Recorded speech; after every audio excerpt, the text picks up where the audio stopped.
ensure that the future of crypto and the future of Bitcoin will be made in the USA, not driven overseas. I will support the right to self-custody to the nation's 50 million crypto holders. I say this with your vote.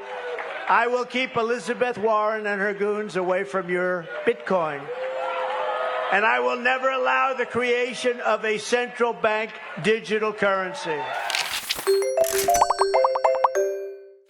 안녕하세요. 부자 아빠입니다. 5월이 끝나고 6월이 되었네요. 많은 분들이 6월달 비트코인 방향에 대해 많이 궁금하실 것 같아 오늘 영상을 준비했습니다. 그럼 시작합니다. 거대한 자금력으로 시장에 큰 영향을 주는 개인이나 특정 세력을 우리는 고래라고 부릅니다. 그리고 코인 시장은 기존에 있던 자산 시장보다 규모가 훨씬 작기 때문에 고래의 영향력이 더 크게 작용하는 시장인데요. 그래서 이 고래의 움직임을 주의 깊게 관찰해야 됩니다. 보시는 차트는 고래들의 비트코인 주소 잔액 변화를 보여주는 차트인데요. 2020년, 2021년과는 비교할 수 없을 정도로 고래들의 매수세가 강력하면서 굉장히 빠릅니다. 2021년과 2022년 불장과 비교했을 때도 지금 속도가 어마어마한데요. 이전의 매수세는 마치 어린이 보호구역을 지나가는 느낌이라면 최근의 움직임은 뻥 뚫린 고속도로를 달린 느낌입니다. 왜 이렇게 빠르게 매집할까요? 아마도 고래는 머지않아서 비트코인이 신고점을 갱신할 거라고 보고 있는 것 같습니다. 다음에 보시는 차트는 단기부터 초장기까지 비트코인 보유자들의 잔액을 그림으로 나타낸 차트인데요. 그리고 비트코인의 7년 이상의 초장기 보유자뿐만 아니라 최소 6개월에서 혹은 6, 7년 정도 된 중장기 보유자들도 매집을 하고 있는 조짐을 보이고 있습니다. 2021년 폭등장이 오기 전 모습과 지금의 모습이 굉장히 비슷해요. 그런데 여기서 재밌는 건 일반 사람들의 비트코인에 대한 관심도는 올 들어 최저를 찍고 있다는 거죠. 차트를 보시면 3월 초, 4월 중순 이 고점을 찍고 지금 최저점입니다. 2021년 불장과 비교해보면 더 확 차이가 나죠. 진짜 상승장 꼭대기일 때는 순자 엄마, 철수 아빠, 그리고 평생 투자라고는 전혀 해보지 않으신 저희 아버지도 코인 이야기를 하셨습니다. 그런데 지금은 그러지 않죠. 그렇다는 이야기는 불장은 아직 오지 않았고 지금은 오히려 이 매집의 기회일 수 있는 거죠. 그러면 비트코인을 전 세계에서 가장 많이 보유하고 있는 고래 중 고래인 이 블랙록은 어떨까요? 블랙록의 비트코인 ETF는 역사상 가장 빨리 200억 달러에 도달한 ETF가 되었습니다. 이렇게 말씀드리면 감이 안 올 수 있는데 전 세계에서 가장 인기 있는 ETF 중 하나인 SPDR S&P 500 ETF는 이 200억 달러에 도달하는데 10년이 걸렸습니다. 그런데 블랙록 ETF는 불과 몇 달 만에 달성을 했으니까 이것은 비트코인 ETF가 역사상 그 어떤 ETF보다 성공적인 ETF라는 걸 알 수 있는 부분이죠. 그리고 계속해서 물량이 늘어나더니 이제는 블랙록이 그레이스케일을 넘어섰습니다. 도대체 왜? 지금 관심도도 바닥이고 장도 불안해 보이고 막 오를 듯 자꾸 내리고 더 떨어질 것 같아 보이기도 하고 도대체 왜? 아마 비트코인이 전고점을 넘어 신고점을 충분히 갈 거라고 보고 있어서가 아닐까요? 그러지 않고서야 이 일경원이 운용하는 저 거대한 블랙록의 비트코인 ETF가 계속해서 늘어날 이유가 전혀 없다고 봅니다. 블랙록 말고도 비트코인 고래들은 계속해서 매집을 하고 있었습니다. 암호화폐 데이터 분석 업체 크립토퀀트는 5월 25일 1000에서 1000BTC를 보유한 고래 주소들이 강력한 매수세를 보이고 있다고 밝혔다. 자, 공포 분위기에도 불구하고 고래들이 현재 가격대를 매수 및 축적의 적기로 판단했다고 하죠. 그러나 5월 1일 비트코인 가격이 최고점 대비 20% 이상 하락하면서 속도는 잠깐 주춤했습니다. 하지만 5월 20일을 지나 지표는 5.5%로 다시 상승했는데 이는 시장이 바닥을 다지고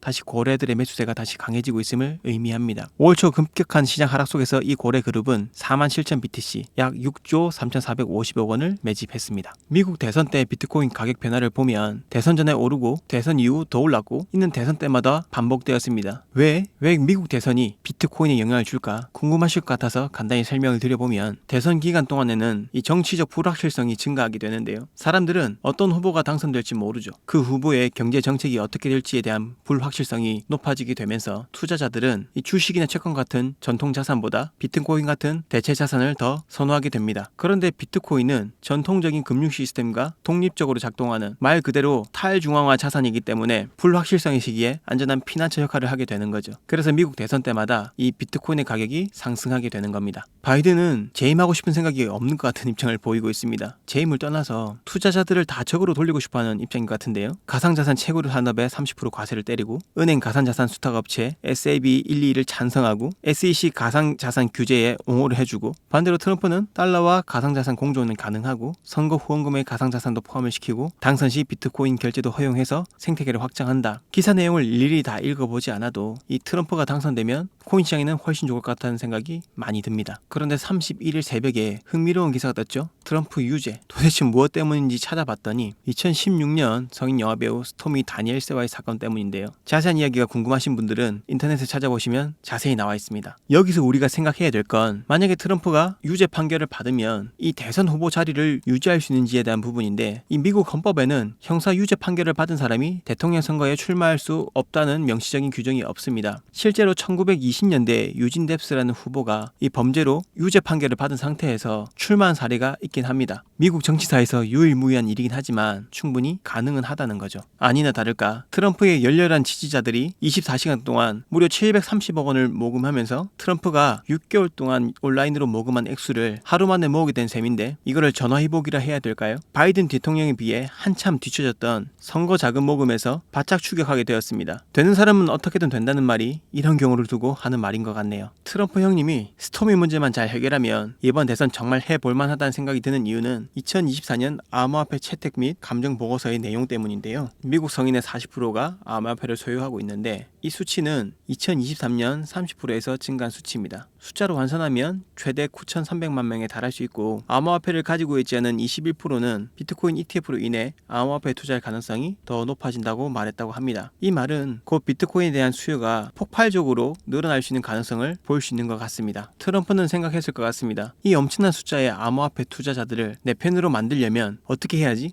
나도 그들과 같아지면 되겠구나 라고 생각했던 것 같습니다. 그래서 과감하게 $10,000를 코인판에 베팅합니다. 아마도 트럼프는 이 말을 하고 싶어서가 아닐까 싶네요. 나도 당신들과 같은 투자자 중 한 명이다. 바이든 형은 투자 안 하는데 나는 하지 않냐. 그래서 당신들이 어디가 가려운지 내가 더 잘 안다. 내가 다 긁어줄 테니 나를 뽑아라 라고 하는 것 같습니다. 여기서 흥미로운 사실은 $10,000는 트럼프 총자산 8조의 0.2%밖에 안 되는데요. 자산 중 꽤 큰 비중을 차지하는 트럼프 타워가 약 4억 7,100만 달러, 우리 돈 약 6,500억인데 상업용 공간 사무실을 제외하고 주거용 공간만 260개 유닛 정도 됩니다. 이 중에서 제일 작은 1.5베드룸 1.5욕실 아파트가 163만 5천 불에서 315만 불인데 중간 가격으로 하면 약 250만 불 정도가 되겠죠. 이 250만 불짜리 내채면 $10,000가 됩니다. 즉 내채 값으로 거의 1억 명에 달하는 유권자의 마음을 움직일 수 있다면 굉장히 손익비가 훌륭한 투자인 것 같습니다. 괜히 트럼프가 사업으로 성공한 게 아닌 것 같네요. 상황이 이렇다 보니 바이든도 마냥 손 놓고 있을 순 없었나 봅니다. 보고 있나 트럼프? 나도 한다. 친암호화폐 정책 하면서 스탠스를 딱 바꾸죠. 아마 이대로 가다가는 트럼프한테 밀릴 수 있겠다는 강한 위기감이 들었던 것 같습니다. 이런 분위기라면 누가 되던 이 암호화폐 시장에 좋을 수 있겠지만, 다른 정치적인 부분을 제외하고서도 이 암호화폐만 놓고 본다면 트럼프가 당선되는 게 그래도 이 시장에는 조금 더 나아 보이긴 합니다. 다시 돌아와서 앞 이야기를 쭉 종합해 봤을 때 비트코인 반감기가 겹치는 미국 대선, 그리고 대선 때마다 비트코인은 크게 상승했었기 때문에 올 연말 그리고 내년 비트코인 가격은 10만 불을 훨씬 넘을 수 있는 가능성이 아주 높을 것 같습니다. 당장 6월 달에도 이 10만 불은 아니더라도 다시 한번 전고점을 넘어 이 신고점을 갱신하는 움직임이 충분히 나올 수 있을 것 같습니다. 차트를 한번 보겠습니다. 5월 월봉이 양봉으로 마감하면서 66K 레벨을 지켜주고 6월로 넘어왔습니다. 좀 더 크게 확대해서 볼게요. 5월 봉 마감이 4월의 캔들 몸통 절반 위에서 마감을 해주었고, 이 자리는 주요 지지 레벨인 66K 윗부분이기 때문에 이 위에서 캔들이 마감을 해주었다는 건 이 상승에 대한 여력이 살아있다고 볼 수 있는 거죠. 제가 만약에 세력이라면 아직 신규 투자자도 많이 들어오지 않은 상태에서 다 아래에서 받아 먹을 거라고 입 벌리고 있는데 그 자리를 쉽게 주진 않을 것 같습니다. 그래서 횡보하면서 개미를 좀 털어주다가 못해도 4월의 시가인 이 자리를 깨지 않고 다시 상승한 쪽으로 무게를 두고 있습니다.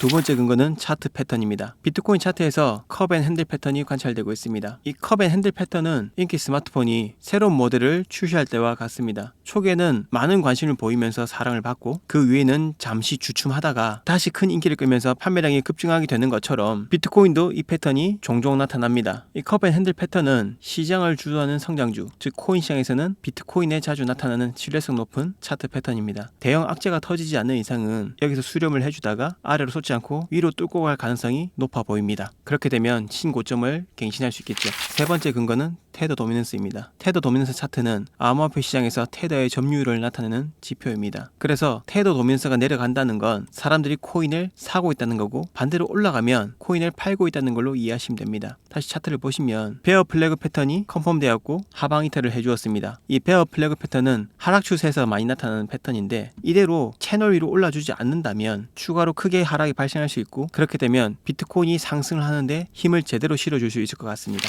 네 번째는 주봉 차트를 보시면 2016년 이후 가장 큰 폭의 조정이 있었던 시기는 코로나 팬데믹 시기였습니다. 폭풍이 지나간 후에 고요한 바다가 다시 찾아오는 것처럼 이번 장세에도 20에서 27%의 크고 잦은 조정이 나타났습니다. 이 조정 기간은 약 2개월 정도 지속이 되었고, 나무가 한겨울을 견디고 봄이 오면 새싹을 틔우듯이 충분한 조정을 거쳤다고 볼 수 있습니다. 따라서 6월에는 나무가 더 높이 자라듯이 고점으로 올라갈 수 있는 가능성이 훨씬 더 커 보입니다. 제가 상승을 보는 것에 대한 근거는 비트코인의 거래소 유입량에서도 찾아볼 수 있는데요. 보신 차트는 비트코인이 거래소로 얼마나 들어오는지 알 수 있는 차트입니다. 현재 평균 거래소 유입량은 하루에 25.9 BTC로 매우 낮습니다. 이 매도를 위해서는 고래가 비트코인을 거래소로 입금을 해야 되는데, 고래가 입금을 하지 않는다는 이야기는 지금 비트코인을 팔고 싶지 않다는 거겠죠. 지금 이 정도 수치면 어느 정도 매물이 나와도 시장에서 흡수하고 올릴 수 있는 가능성이 굉장히 커 보입니다. 그래서 큰 폭락은 당장 나오기 어려울 것 같습니다. 최근 마운트곡스 거래소의 비트코인 출금 관련 정보로 많이 어수선했었죠. 약 14만 1000BTC가 새 주소로 전송이 되었는데, 이 물량은 마운트곡스 내부 지갑 이체로 확인되었고 당장 하락에 영향을 주지 않을 것으로 보입니다. 아직 팔 때가 아닌 거죠. 설사 시장이 나온다고 하더라도 잠시 하락하고 여기서 다 흡수된 후에 가격을 올려줄 수 있을 것으로 보입니다. 즉 매수의 기회로 삼으면 되는 거죠. 상승에 대한 근거는 펀딩피에서도 찾을 수 있는데요. 펀딩피는 많이 들어보긴 했는데 헷갈려하는 분들이 있으실 것 같아 설명을 드리자면, 펀딩피는 암호화폐를 거래할 때 무기한 선물 계약에서 사용이 되는데요. 선물 가격과 현물 가격을 거의 동일하게 유지하는 것이 주요 목적입니다. 선물 거래에서는 롱숏 비율이 동등하기보다는 어느 한쪽이 더 높은 경우가 많은데, 예를 들어서 펀딩피가 높으면 롱 포지션 보유자가 숏 포지션 보유자한테 펀딩피를 지불하고, 반대 경우는 숏 포지션 보유자가 롱 포지션 보유자한테 피를 지불합니다. 예를 들어 펀딩피가 지나치게 높으면 이 현물 비트코인 가격과 선물 비트코인 가격에 괴리가 발생했다는 거고, 이 간격을 줄이기 위해서 조정이 발생하게 됩니다. 3월에 펀딩피가 최고점에 닿았을 때 이때가 해당됩니다. 펀딩피가 점점점 높아지다가 과열이 해소되면서